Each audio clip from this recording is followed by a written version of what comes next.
Dissolution, ठीक है, या जिसको बोला जाता है विघटन, या फिर आम भाषा में बोला जाता है जिसको भंग कर देना, ठीक है। तो विघटन का अर्थ होता है सदन का पूरी तरह से भंग हो जाना, मतलब उसका पूरी तरह से क्या हो जाना, समाप्त हो जाना। तो उसके मौजूदा कार्यकाल का समाप्त हो जाना, मतलब आम भाषा में बोला जाए तो विघटन, ध्यान रख लेना, क्या करेगा, किसी भी सदन के कार्यकाल को पूरी तरह से क्या कर देगा, समाप्त कर देगा। और हमने पढ़ा है कौन सा सदन मेरा अस्थायी सदन है, कौन सा है, लोकसभा है, ठीक है, क्योंकि उसका कार्यकाल कितने वर्ष का होता है, 5 वर्ष का। राज्यसभा का कोई कार्यकाल नहीं होता, लेकिन राज्यसभा के सदस्यों का कार्यकाल होता है। क्लियर इतना?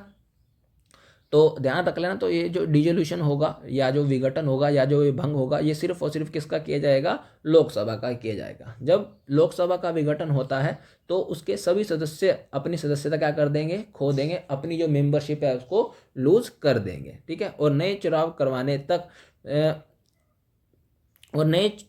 करवाने पड़ते हैं ताकि नई लोकसभा क्या की जाए, गठित की जा सके। यह संसद के किसी भी सत्र के स्थगन या सत्रावसान से बिल्कुल क्या होता है, अलग होता है, ठीक है।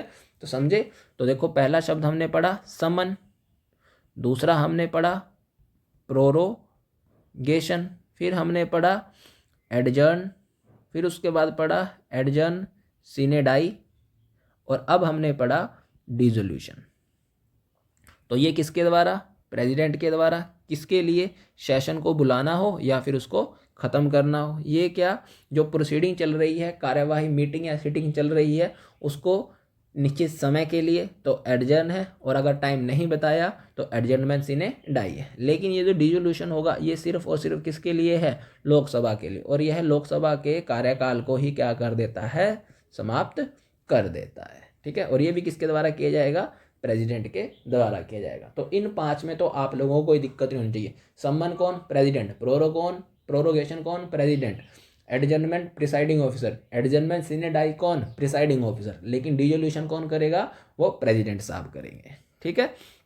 यह संसद के किसी सत्र के स्थगन और सत्रावसान से क्या होता है, बिल्कुल अलग होता है, ठीक है। अब जो विघटन होगा वो भी 2 तरीके से होगा हमारे पास, ठीक है।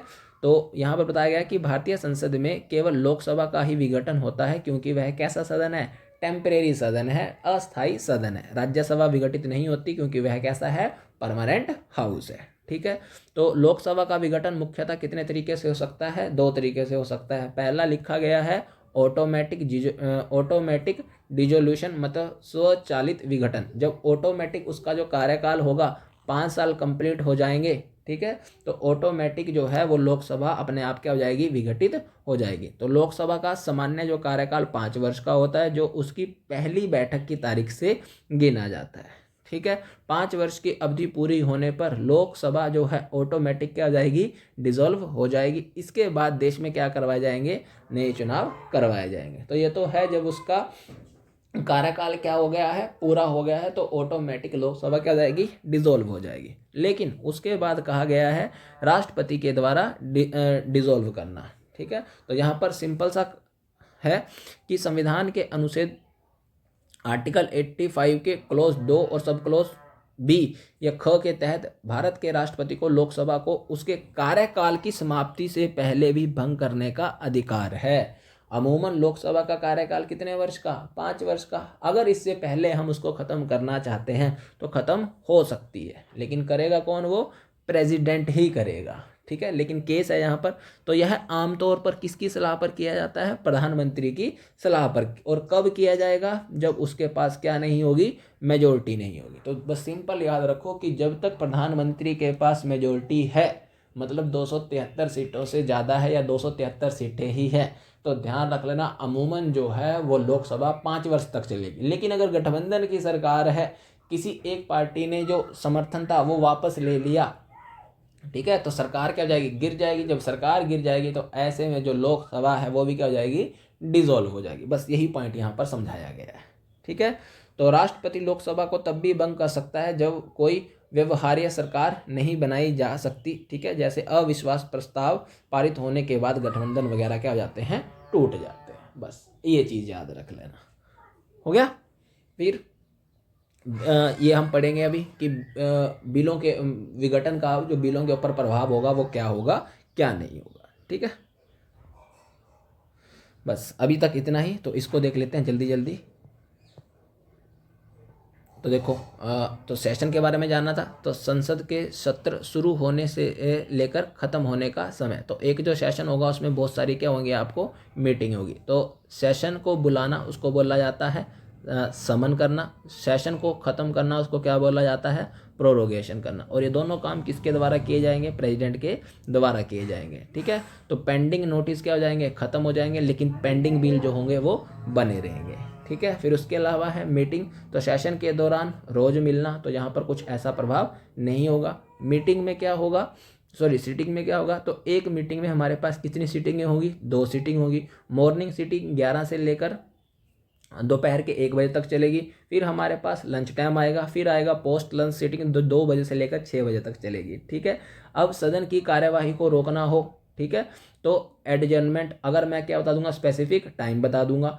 ठीक है, तो एडजर्नमेंट सीने डाई जब मैं टाइम नहीं बताऊंगा, और ये किसके द्वारा किया जाएगा, प्रिसाइडिंग ऑफिसर के द्वारा किया जाएगा। उसके अलावा है डिसोल्यूशन, विघटन कर देना, भंग कर देना, तो ओनली कहाँ पर है, लोकसभा में।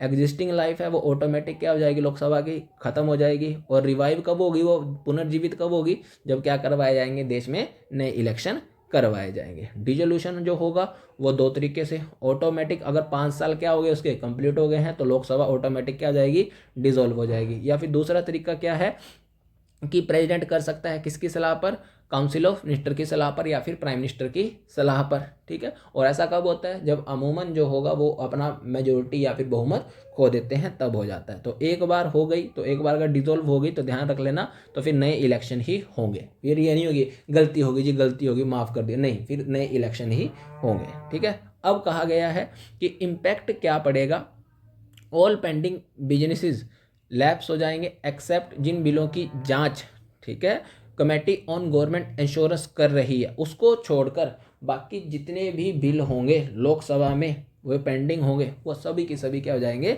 लैप्स हो जाएंगे। ठीक है, तो ऑल पेंडिंग बिजनेसेस क्या हो जाएंगे, लैप्स का मतलब हो जाता है खत्म, एक्सेप्ट कुछ ऐसे बिल होंगे, प्रपोजल होंगे जिनकी जो जांच है एक कमेटी कर रही होगी, वो वैसे के वैसे ही बने रहेंगे।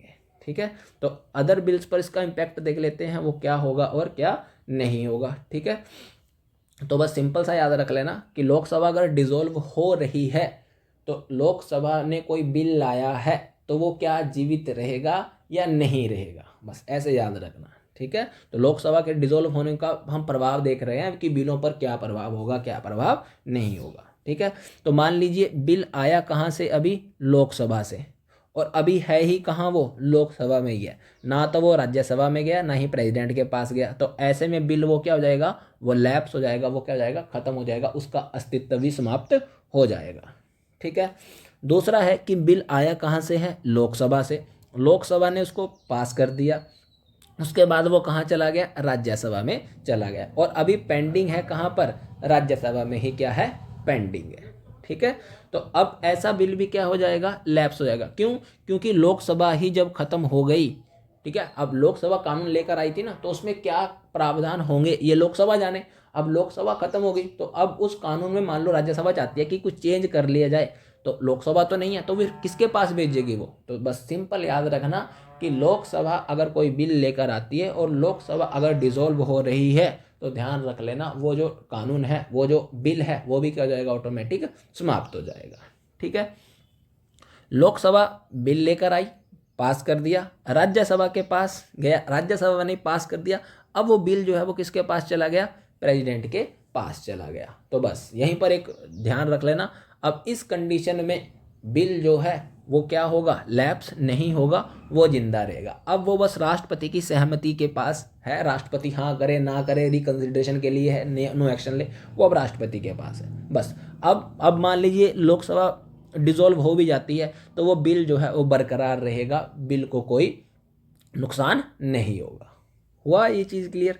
तो बस यहाँ से अगर मैं शॉर्ट में एक लाइन में बोलूँ कि लोकसभा है शापित, ठीक है, कि अगर इसने किसी बिल को छू लिया वो क्या जाएगा, समाप्त। तो यहाँ उसने छुआ, यहाँ समाप्त हो गया, यहाँ उसने छुआ, यहाँ समाप्त हो गया, यहाँ उसने छुआ, लेकिन अब इस श्राप से मुक्ति देने के लिए हमारे पास कौन है, प्रेसिडेंट। तो बस बिल जो है अगर प्रेसिडेंट के पास चला गया तो श्राप से क्या मिल जाएगी, मुक्ति मिल जाएगी। बस यही जो चीज़ है वो यहाँ लिखी गई है। ठीक है, अब अगला केस देखो, बिल आया कहाँ से है, लोकसभा से, सॉरी राज्यसभा से, और है पेंडिंग कहाँ, राज्यसभा में ही है अभी, लोकसभा में तो नहीं गया, तो क्या रहेगा बिल, तो लोकसभा ने छुआ ही नहीं है, तो वो क्या रहेगा, बरकरार रहेगा, नॉट लैप्स, मतलब वो जिंदा अभी है। उसके अलावा अब देखो, राज्यसभा से आया, राज्यसभा ने पास कर दिया, किसके पास चला गया वो, लोकसभा के पास चला गया। जैसे ही लोकसभा के पास जाएगा, ठीक है, अब लोकसभा ने छू लिया, तो अभी बताया लोकसभा को क्या लगा हुआ है, श्राप, तो श्राप लगा हुआ है, तो बिल ऑटोमेटिक क्या हो जाएगा, वो लैप्स हो जाएगा। ठीक है, तो लोकसभा से अगला देखो कि लोकसभा, राज्यसभा से आया, राज्यसभा ने पास कर दिया, किसके पास गया, लोकसभा के पास के, लोकसभा ने भी पास कर दिया, फिर किसके पास चला गया, वो प्रेसिडेंट, और प्रेसिडेंट ने क्या है, श्राप से मुक्ति दिलाने वाला, तो ऐसे में बिल लैप्स नहीं होगा। ठीक है, फिर अगर रिकंसिडरेशन के लिए भेजा जाएगा, किसी भी सदन से आया हो, किसी भी, चाहे यहाँ से आया हो, यहाँ से आया हो, फिर इसने पास करके इधर उधर कहीं से भी आया हो, उससे कोई फर्क नहीं पड़ता, कि एक बार राष्ट्रपति ने छू लिया, रिकंसिडरेशन के लिए केस बन रहा है, तो ध्यान रख लेना वो भी बिल क्या रहेगा, बरकरार ही रहेगा।